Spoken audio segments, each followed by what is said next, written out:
네, 안녕하세요. 오늘 저는 어쩌다 보니 연애가 스트레스, 그리고 조금 더 연애를 하면서 마음이 편해지는 마음 달래기에 대하여 이야기할 최미정이라고 합니다. 좀 어떻게 하면 연애를 하면서 좀 마음고생을 덜할까? 좀 내가 어떻게 하면 행복해질까? 그런 부분들, 스트레스를 덜어내는 부분에 대해서 좀 궁리를 많이 했어요. 그래서 오늘 이야기를 나눌 부분들은 어쩌다가 연애가 스트레스가 됐나? 그리고 이제 연애의 어떤 스트레스를 가장 행복을 좌지우지하는 자존감, 그리고 연애의 효능감에 대해서, 그리고 연애를 꼭 해야 되나? 그리고 연애를 만약에 한다면 좀 기분 좋게 행복하게 하는 방법은 뭐가 있을까라는 이야기를 나눠보려고 합니다. 어쩌다 이렇게 연애가 스트레스가 됐을까요? 이렇게 명절만 되면 다들 막 도망가고 싶어 하시잖아요. 이게 막 어린 사람 되면 막 대체 너는 언제 뭐 여자친구는 사귀니? 아니면 뭐 지금 결혼은 언제 할 거니? 이런 얘기뿐만이 아니라 나이별로 딱 정해진 게 있어요. 네가 30을 넘기면 더 이상 좋은 짝을 만나지 못할 것이다. 더 이상 너 30 넘으면 멀쩡한 사람들은 전부 결혼하고 남아있질 않아. 뭐 이런 이야기를 해요. 그래서 이제 제가 30이 지나면 그만하실까 했더니 35이 넘으면 노산이라 애를 못 낳는다. 그러니까 네가 35 전에는 빨리 가도록 노력을 해야 된다. 그래서 이제 35이 넘으면 이제 그만하실까 했더니 폐경기 전까지는 할 수 있다. 그래서 어떻게든지 네가 할 수 있다라는 얘기를 하시고, 아마도 이제 좀 더 지나면 죽기 전엔 결혼 한번 해봐야 되지 않겠니? 이런 얘기를 하실 것 같아요. 그러니까 이렇게 굉장히 많은 얘기들을 하는데, 실제로 그럼 정말로 30이 되면 멀쩡한 사람이 안 남아있는가? 제가 궁금해서 한번 찾아봤어요.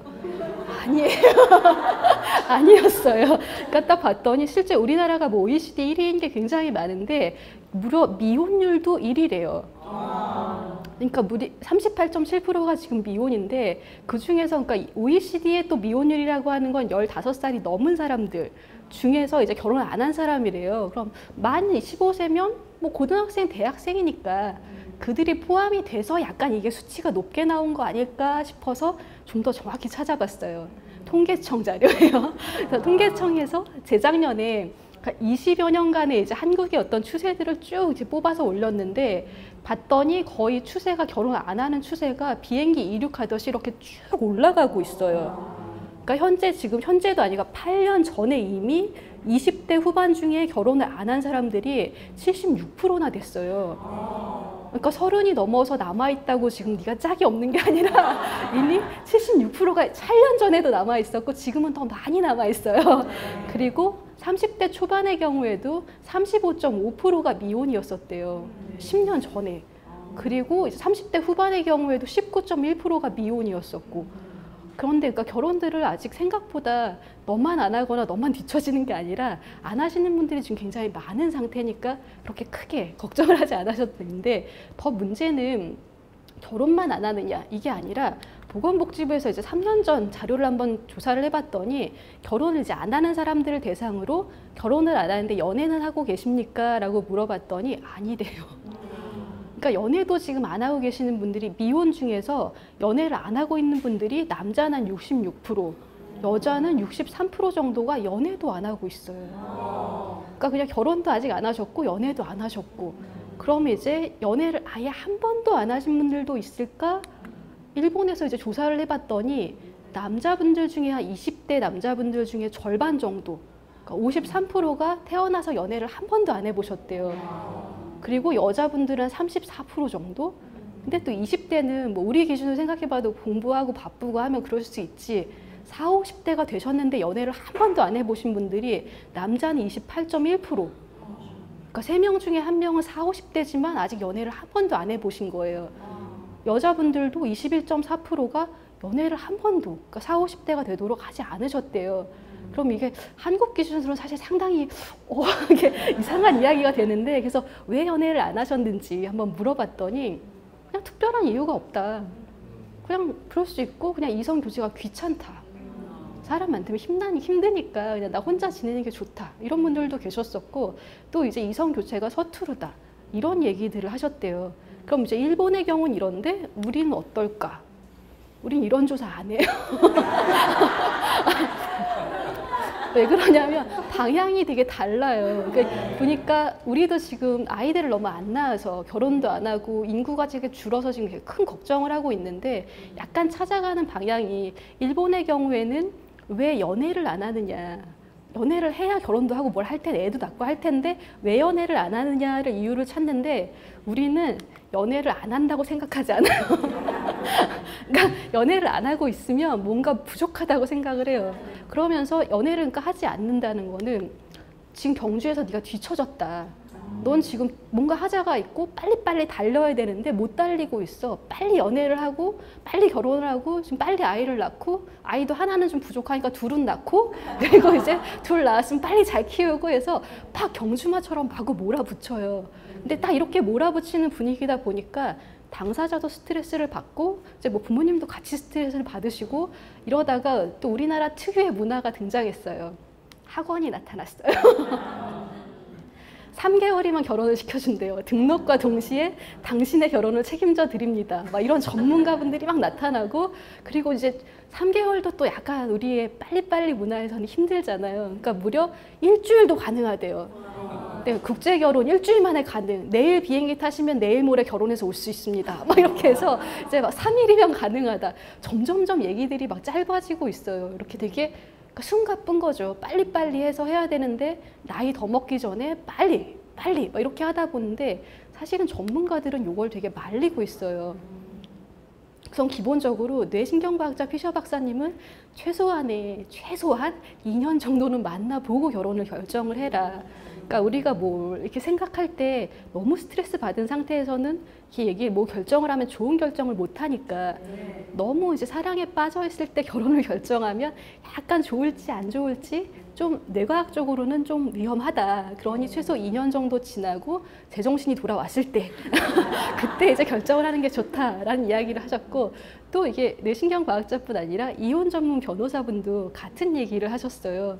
그러니까 또 이혼이란 과정은 굉장히 힘든 거잖아요. 본인도 뭐 가족들도 다 되게 힘드니까 가능하면 오래 사귀어보고 좀 잘 알고 그리고 나서 가능하면 뭐 동거까지 좀 해봐서 그 사람이 또 데이트할 땐 괜찮았는데 사람은 많일 수도 있잖아요. 그러니까 이제 가능하면 좀 더 많이 알고 결혼을 좀 하시는 게 낫겠다라고 하지만 문제는 우리는 지금 빨리빨리 해야 되는데 최소 2년을 사귀어보라 그러면 지금 내 나이가 몇 살인데 2년을 사귀고 나서 그 다음에 이제 결혼 준비하고 이러면 아우 40 전에 애 못 낳겠는데 이러면 매력이 없죠. 근데 사실상 전문가들은 이렇게 권유를 하고 계세요. 근데 문제가 이렇게 해서 그럼 옆에서는 좀 눈 좀 낮추고 네가 너무 지금 눈이 높아서 그러니까 눈 좀 낮추고 좀 웬만한 사람 그냥 만나서 결혼해라. 좀 사귀어봐라 라고 하는데 사실은 만약에 내 주변에 눈이 높은 사람이 있다 그러면 나 때문일 수 있어요. 이게 무슨 얘기냐면 이미 우리는 멤버가 딱 있잖아요. 가족이란 멤버가 있고 친척이란 멤버가 있고 뭐 또는 또 다른 집단, 종교, 뭐 교회나 뭐 절이나 이런 것도 있고 회사도 있고 그럼 이미 거기서 어울리던 사람들이 딱 있는데 거기에 지금 새 멤버를 뽑아오는 거예요. 그러다 보니까 이 사람을 아무나 데려오면 안 되고 이제 우리 부모님이 좀 마음에 들어 하실 만한 사람 그리고 앞으로 우리 부모님하고도 좀 잘 어울릴 만한 사람 최소 우선 그건 지켜줘야 되고 반대로 나도 이제 상대집 부모님과 어느 정도 맞아야 되고 우리 또 친척들이 봤을 때 얜 별로야 하면서 막 말도 안 섞을 사람이면 안 될 것 같으니까 좀 괜찮은 사람 그리고 뭐 같이 부부 동반도 갈 수 있는 사람 이렇게 여러 가지 그러니까 사회적으로 괜찮다고 할 만한 사람을 찾기 때문에 눈이 높아질 수밖에 없더라고요.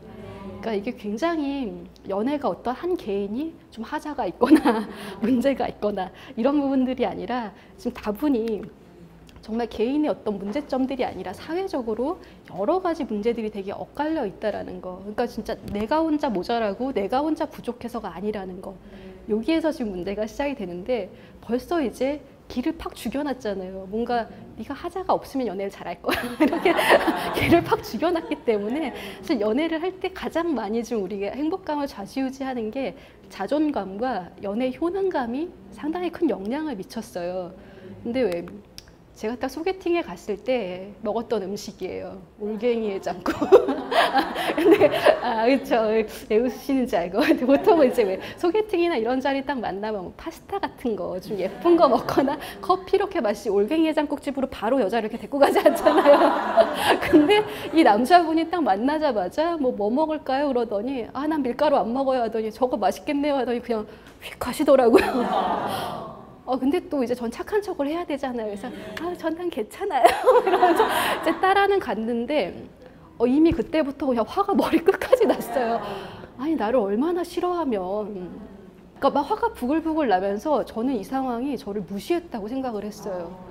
그러니까 진짜 내가 아무리 싫어도 최소한의 예의는 지켜야지. 이건 너무했다고 막 무시한다고 생각을 해서 막 화가 부글부글 끓고 결국은 갔다 와서 한 몇 달을 욕을 한 것 같아요. 그 남자 소개시켜준 친구한테도 욕을 하고 막 올갱이 해장국을 바로 내 의사를 묻지 않고 먹으러 갔다 이랬는데 사실은 제가 올갱이 해장국을 굉장히 좋아해요. 저희 굉장히 제일 좋아하는 해장국 딱 2개가 올갱이와 콩나물이거든요.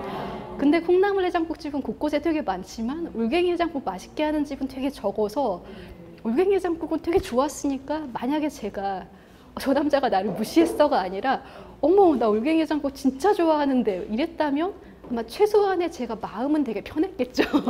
그 남자분과 잘 됐던 안 됐던 간에. 근데 나를 무시했어 라고 딱 생각을 하니까 부글부글 속이 끓으면서 막 석 달간 화를 냈다가 막 내가 그렇게 못생겼나 막 이러다가 막 이제 아니 그래도 그렇지만 막 이런 얘기를 하다가 막 내 성격이 그렇게 이상한가 막 별 생각들을 다 하는데 이게 바로 저는 이걸 지금 자격지심 이론이라고 부르고 있어요.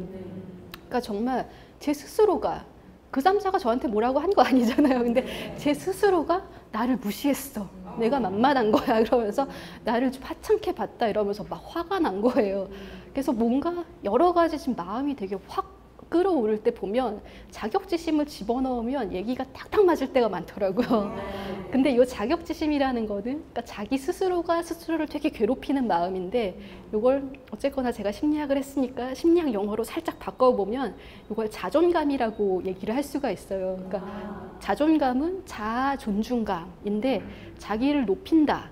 그러니까 말을 보면 뭐 마치 이미 높을 존자가 있으니까 높은 감정 같지만 사실은 아니고요. 그냥 자기가 자기를 어느 정도라고 생각하는가. 이렇게 예전에 저처럼 그렇게 올갱이 사줬다고 막 나를 무시한다. 막 이렇게 나를 만만하게 여기는 거야. 이렇게 하는 사람들은 자존감이 되게 바닥에 있는 거죠.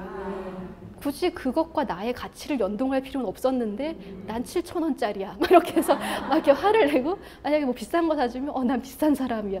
그러니까 이건 되게 자기에 대한 자존감이 거의 없는 사람이었던 거죠.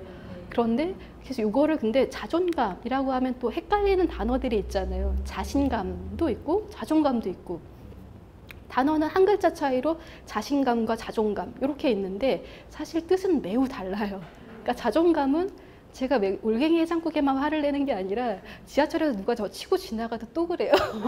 나 무시하나 봐. 내가 만만한가 봐. 막 이러고 뭔가 제가 연락했는데 다 빨리 막 안 해도 막 왜 또 나를 무시하지? 막 이러면서 막 속상해하고 그러니까 전반적으로 늘상 자존감이 낮은 거죠. 항상 뭐만 하면 날 무시했다고 생각하는 이런 생각을 갖고 있는 건 그러니까 이렇게 일관되게 늘 이렇게 생각하는 게 자존감이고요. 자신감은 그러니까 자존심 같은 경우에는 어쩌다가 나올 때도 있고 안 나올 때도 있어요.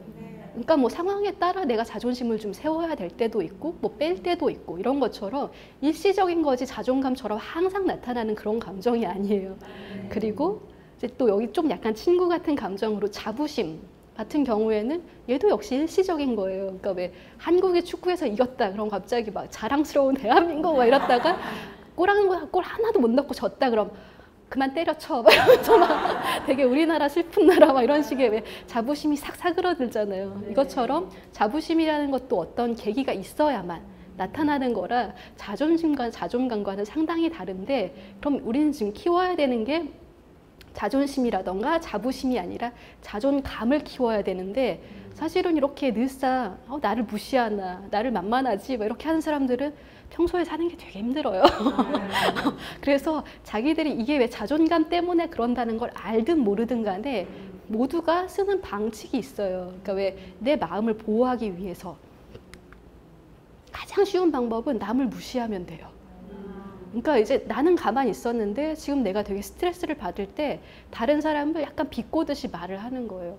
어머, 40이나 됐는데 아직 결혼도 못했대. 막 어머, 그러면서 이제 거기다가 지금 직업도 되게 불규칙하대. 어쩌려고 그래. 집도 못 살아. 막 이러면서 막 담을 막 이렇게 끄집어 내리면 나는 지금 아직 아무것도 안 했고 심지어 내 자랑도 단 한마디도 안 했는데 그 사람보단 내가 괜찮은 것 같아요.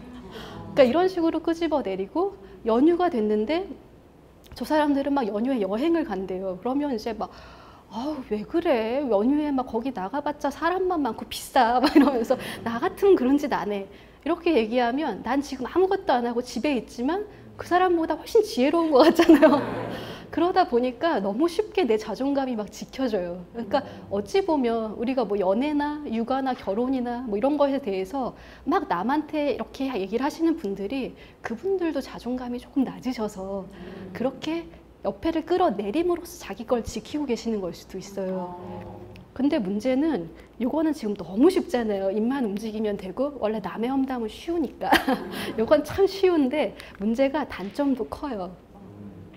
그러니까 너무 쉽지만 지금 벌써 남을 깎아내리면서 나는 가만히 있었지만 내 자존감을 좀 유지하는 거라 비교 과정이 들어갔잖아요. 그러면 이 비교에서 끌어내릴 만한 사람들이 내 주위에 많다. 그렇다면 뭐 괜찮지만 나보다 끌어내리기 힘든 대상을 딱 만났다.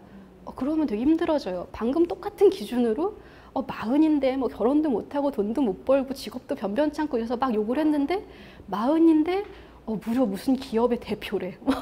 뭐 결혼하고 너무 뭐 아이들도 너무 잘 키우고 있고 집도 좋고 성격도 좋고 뭐 완벽해. 이런 사람을 만나면 이제 못 끌어내리니까 가뜩이나 나의 되게 약했던 자존감이 훅 내려가 버려요. 그러니까 이걸 지키기가 힘들어요. 그러니까 이 방법은 사실상 되게 쉽지만 좀 이게 별로 정말 나의 자존감을 높이는데 아무런 도움이 되지 않는 거죠. 그럼 이거보단 좀 덜 쉬워요. 조금 덜 쉽지만 효과는 조금 있는 좀 쉬운 방법 하나는 나를 무시하는 건가? 아니면 지금 내가 만만해? 딱 이런 생각이 들 때 내가 예뻐서 그래.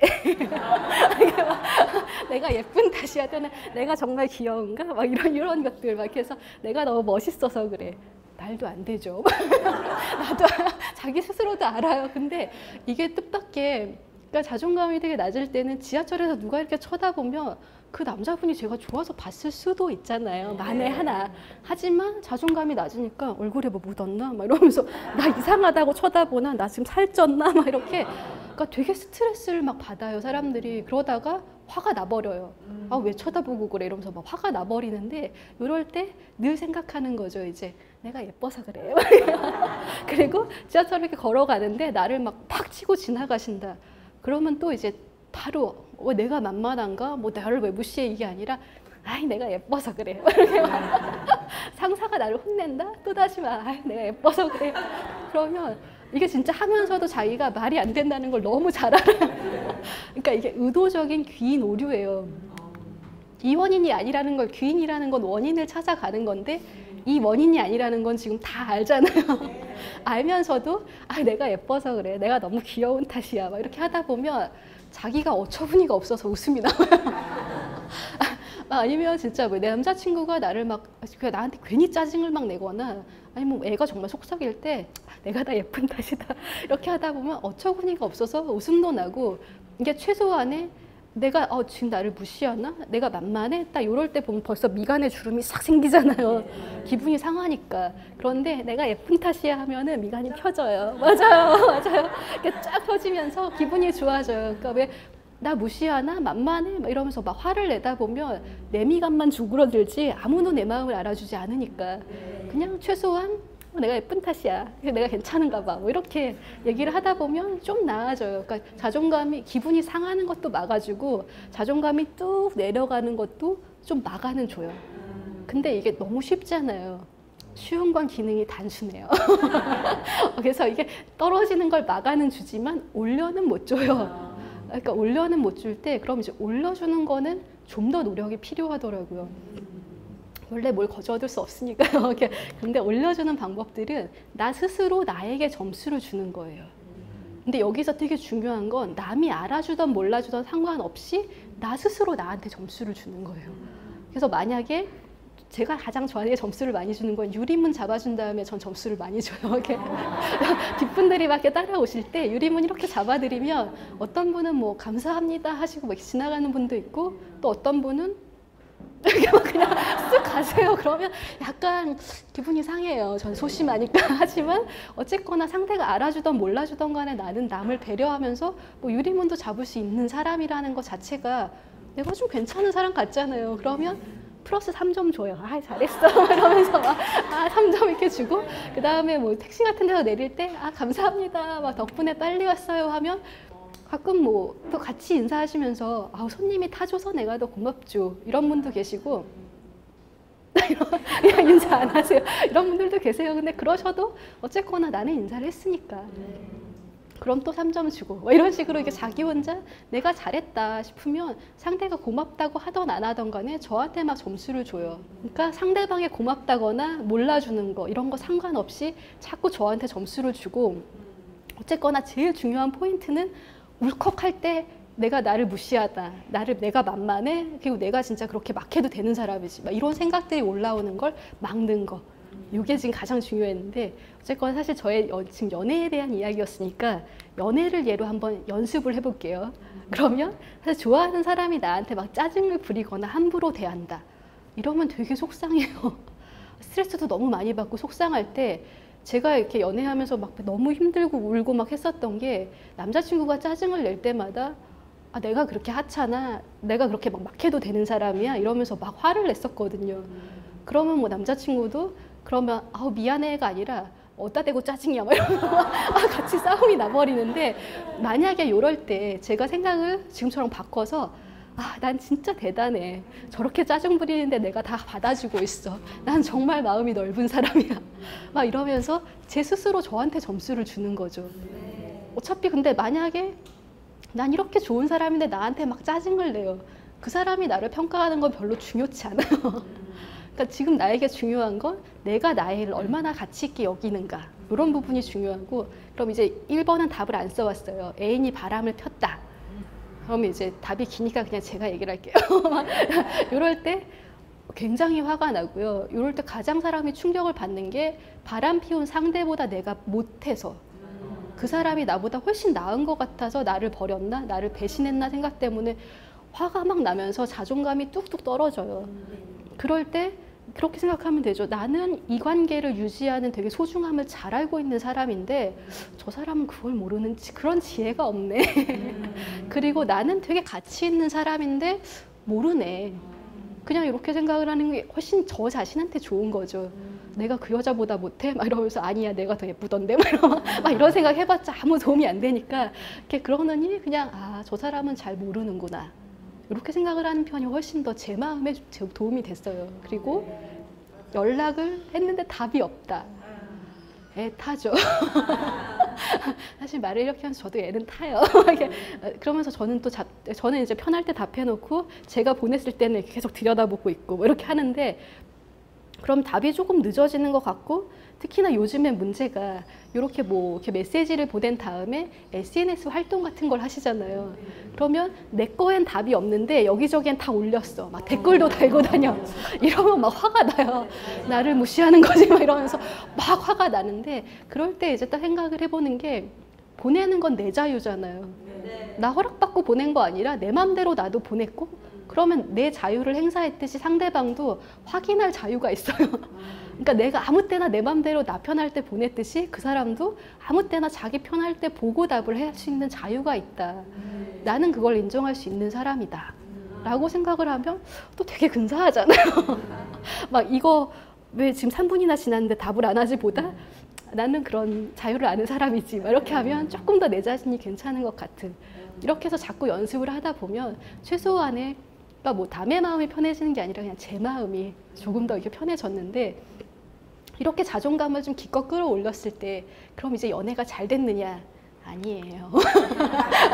참 이거 한마디를 더 드려야 되겠구나. 참 한 가지 더 짚고 넘어가자면 이제 그러니까 제가 같이 나누고 싶었던 말이 나에게 흠이 하나 있다면 내가 얼마나 끝내주는 사람인지 잘 모르고 있었다는 것이다. 인데 아마 가장 큰 의미 아닐까 이렇게 생각을 해봅니다. 그리고 이렇게 자존감을 열심히 높였지만 연애가 잘 안 되는 이유는 또 자존감이라고 하는 거는 자기가 자기에 대해 생각하는 가치의 얘기인데 연애를 또 실제로 한다, 뭐 대인관계를 갖는다는 능력의 문제예요.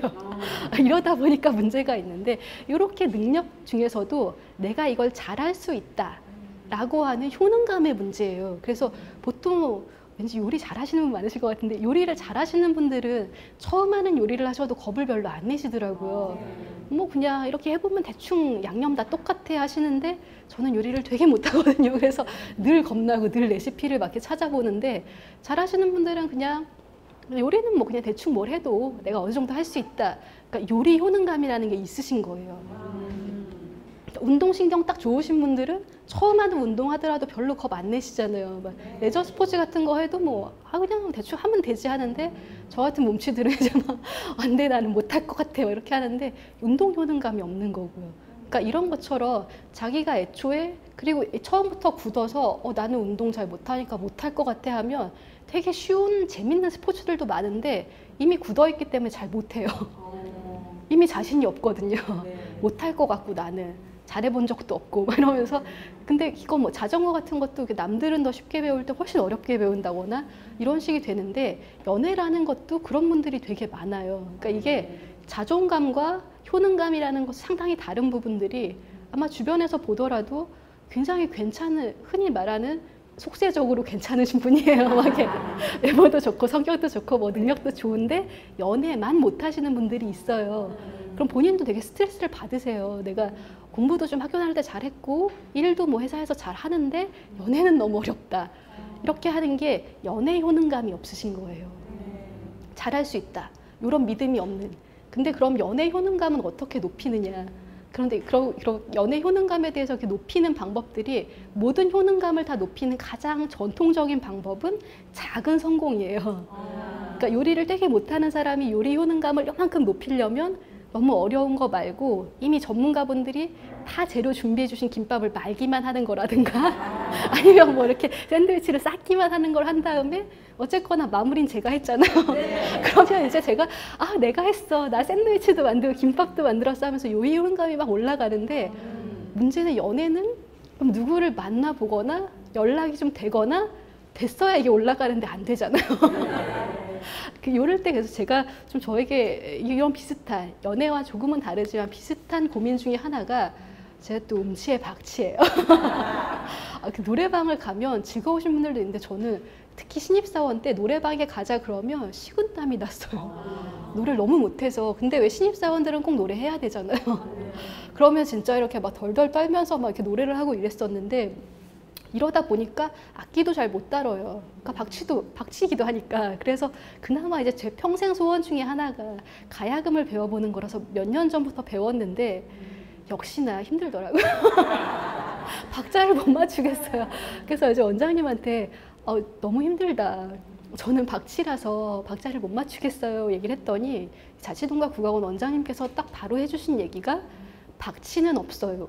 라는 얘기를 하시는 거예요. 그래서 네? 했더니 박자 맞추는 거에 대해서 제대로 교육을 한 번도 안 받아봐서 그래요.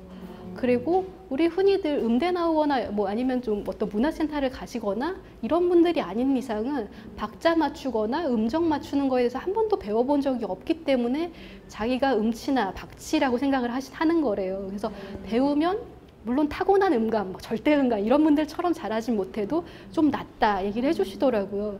그래서 제가 배웠던 게 쿵 따다 쿵 따다 이런 걸 할 때 봤더니 제가 잘 못하니까 가야금에서 잘 되는 부분들은 빨리 막 하면서 쿵 따다 이렇게 했다가 이제 손이 안 되면 쿵 따다 이렇게 해서 제 맘대로 한 거예요.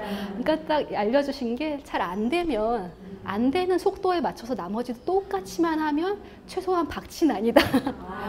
그러니까 여기 쿵 따다 하면 나머지도 전부 다 쿵 따다 쿵 따다 하면 아까처럼 잘 될 땐 쿵 따다 쿵 따다 뭐 이렇게 해서 왔다 갔다 하지만 않으면 최소한의 박치는 탈출할 수 있다라고 하니까 저의 평생에 큰 고민거리가 하나가 내려갔던 거죠. 근데 이것처럼 마찬가지로 우리도 이렇게 연애라던가 인간관계에 대해서 정교육을 받거나 제대로 훈련받은 사람 아무도 없잖아요. 사실 부모님들이 굉장히 존경스러운 게 아이 생전 처음 키워보시잖아요. 아무리 조카를 돌봤어도 아니면 또 다른 뭐 봉사활동을 하거나 직업을 하셨어도 아이를 처음 키워보시고 특히 되게 부모님들이 많이 하시는 말씀이 둘을 키웠는데 둘이 너무 다르더라. 그리고 셋을 키웠는데 셋도 너무 다르더라. 첫째, 둘째는 안 그랬는데 셋째가 너무 힘들었다. 오히려 이상하잖아요. 벌써 둘이나 키운 베테랑 부모인데 셋째가 또 힘들대. 사람이라 그래요. 그러니까 연애의 경우도 연애를 내가 10번을 해봤다. 그러더라도 11번째는 새로 하는 거예요. 다른 사람이니까. 지금까지 만났던 사람과는 다 다르고 그리고 사람마다 경험하는 게 너무 다르니까. 그래서 만약에 보면 또 연애 전문가라는 방향에서 이렇게 또 횟수를 많이 자랑하시는 분들 계시잖아요. 난 500명을 사귀어봤습니다. 이렇게 하시면 사실상 30 정도 되셨을 때 500명을 사귀었다. 그러면 이렇게 일주일에 한 명씩 사귄 거거든요. 그럼 사람을 일주일 사귀는 거라 5년 사귀는 거, 7년 사귀는 거, 20년간 같이 산 거 다 다르잖아요. 그렇기 때문에 전부 다 처음이에요. 전부 다 초보이고 지금 아무리 내가 이걸 안다고 하더라도 다른 사람을 만나고 기술을 열심히 익혀놓는다고 하더라도 다음 사람을 만나면 또 처음이라는 거. 그리고 중요한 게 사실은 상대방도 되게 처음이고 상대방도 되게 긴장을 해요. 그러니까 이 연애 효능감 낮은 사람 두 분의 소개팅 얘기를 들으면 되게 슬퍼요. 왜냐하면 내가 연애가 잘 안 될 거야. 이게 날 싫어할 거다. 나는 이제 나중에 이제 따로 뭐 흔히 애프터라고 하죠. 후에 이제 연락이 와서 또 만나자라고 얘기를 하는 걸 못 받을 거다. 이렇게 이미 생각을 하고 나를 싫어할 거다라고 하기 때문에 이미 나가면 되게 긴장을 하고 계세요. 근데 소개팅은 원래 긴장되잖아요. 그러다 보니까 둘 다 표정이 되게 굳어 있어요. 그럼 지금 둘 다 긴장했을 뿐이지 저 사람이 마음에 안 들어서가 아닌데 벌써 이제 연애 효능감이 낮으니까 글씨 난 안 돼. 이번 생은 틀렸어. 나를 싫어하는 거야 이러면서 두 분 다 되게 의기소침해지고 말도 안 해요. 그러면 가뜩이나 지금 나를 싫어하는 것 같아서 막 움츠러들었는데 상대방의 표정이 죽상이야. 그러면 이제 점점 더 자신감이 되게 없는 거죠. 그래서 망하고 오세요. 그래 놓고 이제 역시 거 봐라 내가 안 될 줄 알았다. 이렇게 얘기를 하세요. 근데 사실은 상대나 나나 똑같이 되게 힘들다는 거. 둘 다 되게 완전히 초보이고 완전 처음이라는 거. 되게 어렵고 긴장된다라는 거. 그냥 그 부분만 서로 알고 그리고 또 우리가 오히려 회사 같은 데 가면 카네기 인간관계론 같은 거 한 번씩 다 읽어보시잖아요. 처세술이라고 해서 처세술 공부하는 거에 대해서는 별로 거리낌들이 없으세요. 회사 생활을 잘하기 위해 이 정도는 해야 된다라고 하는데 연애책을 읽는 건 되게 부끄러워하세요. 근데 그러니까 잘 안 되는 게 우리가 공부를 안 해봐서 그래요. 그리고 공부를 한다고 해도 원래 사람은 우리 베테랑 부모님들 보시잖아요. 그러니까 왜 몇 명을 키워봐도 자녀는 늘 어렵다라고 하시는 것처럼 그냥 인간관계는 원래 그렇고 나만 어려운 게 아니라 상대도 어렵다. 그냥 이렇게 조금 더 기억을 하면 약간 스트레스가 많이 줄었어요. 그러면 근데 이렇게 얘기를 하다 보면 근데 이렇게까지 힘들게 해서 꼭 연애를 해야 돼? 기껏 얘기했는데 그런 질문으로 다시 돌아가곤 해요. 안 해도 돼요. 이게 연애라는 게 지금 되게 스트레스를 받는 게 마치 트랙에서 진짜 땅 한 다음에 막 달려가서 누가 먼저 결혼하고 누가 먼저 아이를 낳고 잘 키우고 빨리 은퇴하고 근데 또 빨리만 하면 안 돼요. 잘해야 돼. 그러니까 이게 되게 스트레스를 받아요. 그래서 이제 좀 30대 중반 넘어가신 분들은 이제 결혼이 늦어지면 어떤 스트레스를 받냐면 주변에서 그런 얘기를 하세요. 네가 뭐 그런 사람하고 결혼하려고 아직까지 결혼 안 했니? 이런 얘기를 하시거나 집 평수를 갖고 얘기를 하세요. 야, 지금 40대에서 결혼하는데 집 평수가 그거밖에 안 돼? 이렇게 하시면 되게 스트레스를 받으니까 20대에 결혼한 친구보다 내가 지금 뒤에 훨씬 늦게 출발하기 시작했으면 훨씬 이제 앞장서서 이걸 다 회복하겠다라는 생각을 해요. 그러니까 늦게 결혼하는 대신에 호화롭게 결혼하겠다. 넓은 평수에서 시작하겠다. 그리고 아이를 늦게 낳은 대신에 내 아이는 보란듯이 키우겠다. 이렇게 자꾸 뭔가를 보상을 하려고 들다 보니까 스트레스가 너무 커요. 근데 이게 그러니까 경주라고 생각을 하기 때문에 그렇거든요. 같은 출발선에서 쟤는 지금 27에 결혼해서 벌써 출발을 했는데 난 아직도 출발을 못했어. 막 불안해. 막 이렇게 되면 스트레스가 벗어날 수가 없는 거죠. 근데 만약에 트랙이 아니라 산이라고 생각을 해보면 둘레길을 돌아도 되게 재미있고, 또 어떤 분들은 정상들 등산 잘하시는 분들은 정상을 찍으면서 능선들을 막 이렇게 가시잖아요. 그런 분들도 있고, 또 어떤 분들은 걷는 건 흥미가 없어. 계곡에 앉아서 이렇게 맛있는 거 막 이렇게 드시고, 그런 분들도 있고, 애초에 산 자체가 싫은 분들도 계세요. 내려올 걸 뭐하러 올라가. 그러시는 분들은 안 가셔도 돼요. 그러니까 연애라는 것도 진짜 어떤 사람은 막 올라가는 그런 게 좋으면 그 방향으로 가도 되고, 어떤 사람들은 그냥 연애하고 산책하듯이 그냥 계속 연애나 하고 이런 게 좋으면 그냥 계속 그렇게 즐기면 되고, 그리고 또 그냥 연애 자체가 나는 싫다, 안 해도 되는 거죠. 이게 꼭 못하는 게 아니라 안 해도 되는 자유가 나한테 있는 거잖아요. 안 해도 되고, 또 요즘에는 그러니까 또 결혼을 한다고 해도 또 어떤 분들은 출산 때문에 두려워서 결혼을 안 하신대요. 그러니까 왜 이게 너무 걱정이 된다, 아이를 키울 게. 그렇다면 또 다른 옵션이 있죠. 결혼을 하되 아이를 낳지 않는다. 그런 것도 가능을 한 거고, 또 결혼 자체도 싫다, 그냥 동거를 한다, 이런 것들도 가능한 거고, 가능한 선택지가 되게 많다라고 생각을 하면 조금 더 앞에 경주처럼 막 내가 지금 뒤늦었어 이거보다는 훨씬 더 여유롭게 선택이 가능해져요. 그리고 그럼 그 중에서 연애를 선택을 했다. 그렇다면 약간의 장점은 뭘까라고 보자면, 이렇게 뭐 연애, 결혼하시면서 아마 지내다 보면 자기도 모르던 자기 성격들이 발견되잖아요. 친구랑은 별로 싸운 적이 없는데 남자친구랑 싸울 때는 장수처럼 임전무태, 이제 싸우기 시작했으니까 난 질 수 없어 이러면서 막 드센 모습도 제가 발견을 하고, 뭔가 정말 몰랐던 나의 모습들을 막 이렇게 발견을 하게 되는데, 그리고 또 하나가 어떤 이인 관계에 대한 굉장한 전문가들이 될 수가 있어요. 그러니까 왜 이거 집단 관계와 양자 관계를 살짝 나눠봤는데, 우선 지금 집단이라고 하면 목적을 가지고 3인 이상 모여 쓴 사람들을 집단이라고 한대요. 우리도 현재는 집단이에요. 흩어지면 아니고요. 현재는 같이 강의를 이야기하고 있으니까. 그런데 이제 양자 관계는 딱 둘씩을 이야기를 하는데, 집단의 경우에는 그러니까 3명 이상이기 때문에 중재가 가능해요. 그러니까 제3자 입장에서 말해줄 수 있는 사람이 있잖아요. 그러면 가능한데 2명은 중재를 할 수가 없어요.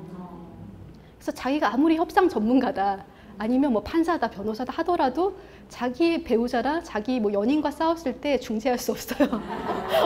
그건 불가능해요. 둘이니까. 둘 다 당사자인데 제3자처럼 얘기하는 거를 들어줄 수가 없으니까. 대신에 이런 2명의 관계에서는 하나의 장점은 친밀한 관계가 가능해요.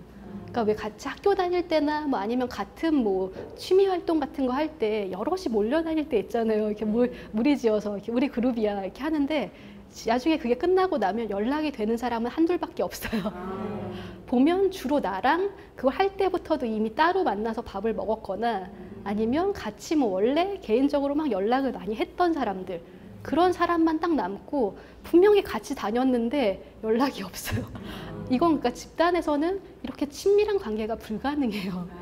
반드시 친밀한 관계는 1대1, 둘이 따로 이야기해 본 적이 있고 둘이 따로 뭔가를 했어야지만 생겨요. 그런데 그럼 이 친밀한 관계들, 이인 관계들은 여러 가지가 있죠. 힘들죠. 벌써 첫 번째 줄부터 부모 자식 관계, 상사 부하 관계, 뭐 소울메이트 친구 관계, 연인 부부 이렇게 쭉 있는데, 사실상 이 중에서 난이도가 제일 높은 게 연인과 부부예요. 왜 그러냐면 친구 같은 경우에는 좀 마음에 안 들어요. 그러면 굳이 내가 지금 이 친구 면전에서 단점을 굳이 지적할 필요는 없어요. 안 만나면 되잖아요.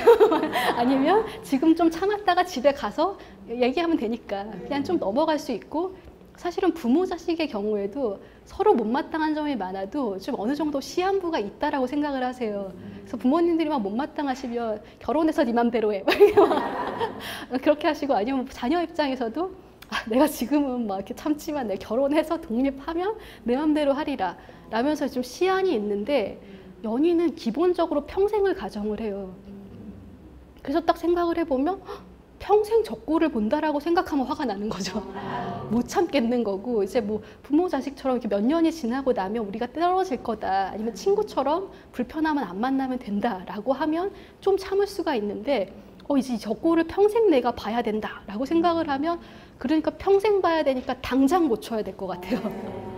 그래서 지금 늘 그런 식이잖아. 이렇게 해서 앞으로도 우리가 이렇게 되면 관계를 유지할 수 없어 라면서 막 싸움이 되는데 사실상 만약에 또 반대로 생각을 해서 우린 평생 볼 거니까 그럼 살다 보면 원래 사람 성격이 좀 변하는데 호감 박사님의 경우에는 원래 별다른 노력을 안 해도 한 7년 정도 만에 사람 성격들이 좀 변한대요. 또 보면은 원래 또 뭐 어렸을 때는 막 나가서 돌아다니는 거 좋아했는데 나이 좀 먹으니까 집에 있는 게 좋다. 뭐 이런 경우도 있고 식성도 변하고 좀 변하잖아요. 그럼 우리 어차피 평생 살 거니까 변할 수도 있어요. 그럼 좀 느긋하게 봐도 되는데 평생 살 거니까 지금 고쳐야 돼 라면서 아니면 내가 얘랑 혹시 결혼할지도 모르니까 아직 결혼도 안 했어. 근데 결혼할지도 모르니까 지금 고쳐야 돼. 이러면 되게 스트레스를 많이 받아요. 그리고 이런 것들의 가장 큰 문제가 사실 이건 제가 받았던 스트레스이기도 한데 저도 이렇게 강의를 듣거나 책을 읽는 걸 되게 좋아하거든요. 그럼 다 알겠어 머리로는. 다 알겠는데 잘 안 돼요. 그러면 또 이렇게 다 들어놓고 머리로는 다 알겠는데 이게 왜 잘 안 되나. 그럼 약간 또 제 자신이 좀 한심한 거예요. 다 들었는데. 그럴 때 근데 이거에 대해서 치피스와 데니스라는 심리학자분이 얘기를 하기를 코끼리 위에 올라탄 사람은 기수는 머리이고 덩치 큰 코끼리는 마음에 비유를 했어요. 그러니까 이제 왜 기수가 코끼리를 잘 어루만져주고 예뻐다 해주면은 기분 좋게 이제 코끼리가 뭐 등에 태워갖고 산책도 시켜주고 뭐 고개도 할 수 있지만 만약에 막대한다, 자꾸 막 채찍질하면서 이런다 그러면 폭주할 수 있어요. 그러니까 마음이 더 힘이 세요. 근데 이게 어떤 거냐면 기본적으로 우리는 원래 이렇게 생각을 안 했지만 약간 우리가 서구 문화가 계속 들어오다 보니까 다소 이런 경향이 더 있다라고 하더라고요. 그러니까 기본적으로 늘 머리가 얘기하면 마음은 따라야 돼. 내가 하라면 해. 그리고 감정은 눌러. 이렇게 좀 하다 보니까 늘 이성이 너무 우선시 되는 거죠. 그러니까 내 마음의 소리는 잘 듣지 않아요. 그런데 사실상 우리 같은 경우에는 원래 예전에 우리 조상님들은 수신제가 치국평천하 이렇게 얘기하셔서 머리를 닦지 않고 몸과 마음을 닦았잖아요. 그러니까 먼저 자기 마음부터 이렇게 보고 내 마음이 좀 얼마나 힘든가, 내 마음이 괜찮나, 내 마음부터 한번 봐준 다음에 이렇게 뭔가를 했었었는데 사뭇 지금 연애라던가 뭐 이런 인간관계 부분에서도 머리는 알겠어요. 이거 말고 지금 내 마음이 되게 힘든 거 사실 나 말고는 아무도 모르잖아요. 힘든 거 알아주는 사람도 없는데 나라도 네가 되게 힘들었구나 이렇게 알아주고 사실 제가 이미지상에서는 어떤 이렇게 가부좌를 들고 이렇게 하고 있는 걸 드렸지만 명상이 이런 종류만 있는 게 아니라더라고요.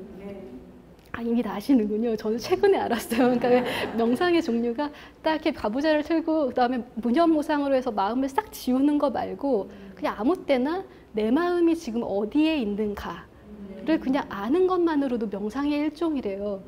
그래서 내가 막 지금 화가 났다 그러면 화가 났으니까 빨리 화를 식혀야 돼 이게 아니라 그냥 화가 났구나. 그냥 여기까지만 하더라도 명상이라고 하더라고요. 이거 내가 지금 짜증이 났구나 하면 그냥 짜증이 났구나 라고 해서 그냥 끝낼 수도 있고 그냥 이렇게 해서 멈추고 그래서 만약에 내가 지금 뭔가 화가 난다 또는 뭔가 지금 내 연인이나 배우자가 못마땅하다 그럴 때 요즘은 제가 많이 해보는 건 첫 번째로 막 짜증을 부리기 시작하면 제 몸이 좋지 않은가를 먼저 돌아봐요. 보통 저는 여기서 많이 걸려요.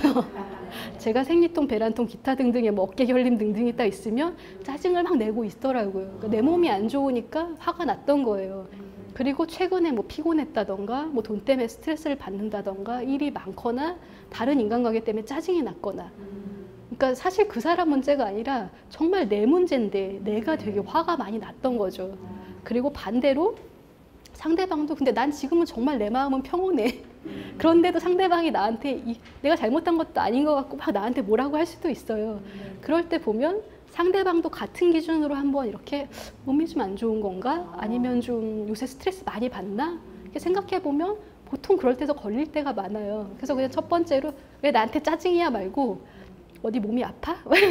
이렇게 얘기하면 조금 더 사이가 편해질 수 있어요. 대신 여기서 중요한 건 아까처럼 내가 잘못한 것도 아닌데 자기 몸이 아프다고 왜 나한테 짜증이야? 막 나를 무시하나? 이렇게 또 무시하나가 등장하면 안 되고요. 그냥 그래 몸이 아프구나. 그래 나는 그런 것도 이해해 줄 수 있는 사람이다. 라고 해서 끝내는 것. 자, 지금 우리한테 제일 중요한 건 다른 사람은 몰라도, 그러니까 지금 가만히 있다고 하더라도 뭐 사회적으로 또는 주변에서 스트레스 많이 주잖아요. 그럴 때 나까지 나를 막 내 마음을 들볶으면서 내가 나를 무시하는 거야, 막 나를 하찮게 생각해, 막 이러면서 막 화를 낼 게 아니라 최소한 나라도 내 마음을 좀 이렇게 보듬으면서 좀 더 행복하게 연애를 하시면 좋겠다는 생각을 했습니다. 자, 이상 이야기 마치겠습니다. 감사합니다.